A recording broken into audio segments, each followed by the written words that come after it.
You can share with us why you seem to appreciate the CJ and all that is happening regarding her so much. But yesterday she lost out in court.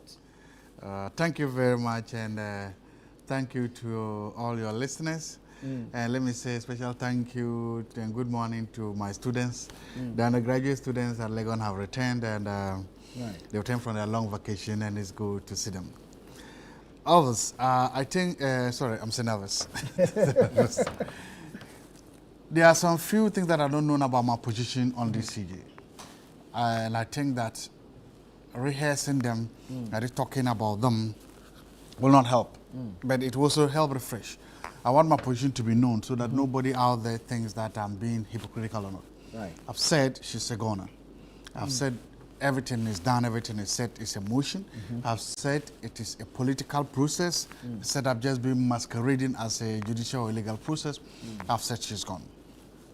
But I want to start with something that happened this week. And again, let me just say that I wasn't surprised at what has happened. In fact, I think her lawyer too said they were not surprised at this ruling. So these are all just part of it. But the new parliament is just coming. And yesterday, the majority leader in parliament said something that's revealing. That is very, and what he said goes to the heart of what everybody else has been saying. Right. Which one is this? The regulations for the removal exactly. of Superior Basically, what the NDC majority leader in parliament is saying is that we have seen that the processes for removing a chief justice in Ghana. Again, I always want to make this point very clear so people will know. The chief justice is a co-equal arm of government. The EC chair is not. The Shiraj boss is not.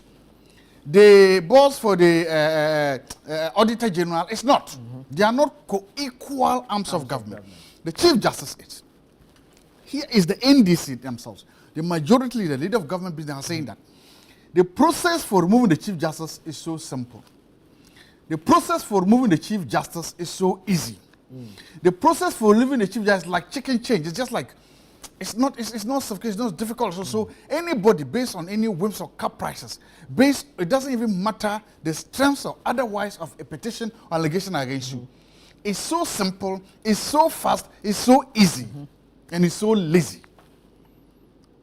And that the provisions in the Constitution that make this possible should not are so that we shouldn't use it. Do you agree with him? No, I'm still making a point. However, we will use the proceedings to remove Torkornoo. We will use what we ourselves, not somebody we ourselves believe is flawed, what we ourselves believe is too easy, what we ourselves believe is too cheap, what we ourselves believe is not fair. We will use it. We know it is not, but we will use that medicine to treat Torkornoo. But once she's out, once we get Torkornoo out, we'll now bring better medicine. We will now bring a chief justice of our own, a chief justice that we love, a chief justice that we adore. Not only that, we will then make it almost impossible to remove her. Right. I want Ghanaians to understand, just sit down and understand that somebody said that we are going to crucify you, we are sacking you from your job, we are removing you through a process that we know is not fair, through a process that we know is not just, through a process that deep down we know that we are not treating you fairly. But we use it either way. We don't care.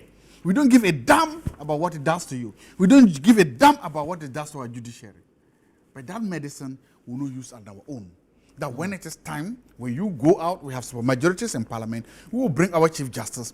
We'll do it. Because you see, it's because the NDC is afraid of its shadows. Because they are afraid that if they bring the chief justice and they leave the system like this, the next president that will come will remove that chief justice of their own. But they want to block that. They want to prevent that from happening, you understand? And so, for me, I'm asking is that how do you even reconcile these two? How do you reconcile this? So you see, when I say that is the weaponization of the political process to get her out, people don't understand. This is what it means. This is what it means. You are saying that, look, I know you're sick, there's a problem. This is good medicine that can treat you. But I won't give you that good medicine. I'll let you die. But when you die and a new person comes, I will give that new person the better medicine so that he or she can thrive. That is just wickedness. And that is the political wickedness, a political vendetta we are talking about. That this woman's going or living has been long predicated. Do you understand? One. The second thing I want to talk about is the idea that there are certain admirable qualities about this woman that I just love. She is refusing to go down without a fight. She's refusing to be a sitting duck. She's refusing to just lie down and take it. And she's fighting back with everything she has got. There is value in her fight back. There's honor in her fight back. There is dignity in her fight back. And it's a good lesson to all people. I said this the last time. Whenever it's a man who say fight like a man, whenever it's a man who say fight. But when it's a Chief Justice, the people are saying that, oh, there's actually a theory there held by members of the NDC, African Continental, that's saying that she should do what's called a negotiated resignation. What they mean is that we talk to the president and resign, say maybe when you resign, if you're not moved from office, then you can still have all your benefits, everything you need. If it's because of benefits, I don't think this lady will be engaged in this fight. If it's because of a largesse of her office, she will not engage in this fight. She's engaging on this fight based on principles. And I am happy she's doing it. Because she's sending a lesson to every woman out there. I think one of her daughters is a lawyer too. She's sending a message to that lawyer, to her daughter. She's telling everybody that, look, fight for what you believe is right. Fight. There is honor in fighting. There's no disgrace in losing. People have lost battles. But tomorrow, that is the history that is going to be written will say that you fought with honor, you fought with dignity, and you gave it your all. That you didn't quit when the going got tough. You didn't quit when the whole government, communication machinery, political machinery, legal machinery was used against you. You didn't quit when the full force and power of the state was unleashed against you. You did not quit. You fought to the end. And I know this is what I'm going to say. Yes, I'm going to say, Madam, the day that your final dismissal letter comes, take that letter, frame it. Throw a very big party that day. Huge party. Invite me. Yeah, she should invite me. That's just the, she should invite me small. Throw a huge party. Celebrate, call friends, call people. Let them know you took on the mighty NDC. Let them know you took on the mighty JDM. Let them know you took them. Let them know you fought to the end. And let them know that you lost in dignity and respect. Because, as I said this for Dean, and these are lessons. The people that are saying a negotiated settlement, there's a theory behind that. They don't want this to be on John Dramani Mohammed's record. Remember, when you look at the whole record of Ghana, it was the PNDC, AFRC era that former heads of states were lined up and shot dead. You know, there's a record there. Whether you like it or not, Champon and others. That's the forebearers of this. Now, in this constitution that we have, it is only His Excellency John Dramani who would have removed an equal arm of government. I don't think he wants that either. And whenever you are writing the history about him, this story is not going to be an anecdote. No.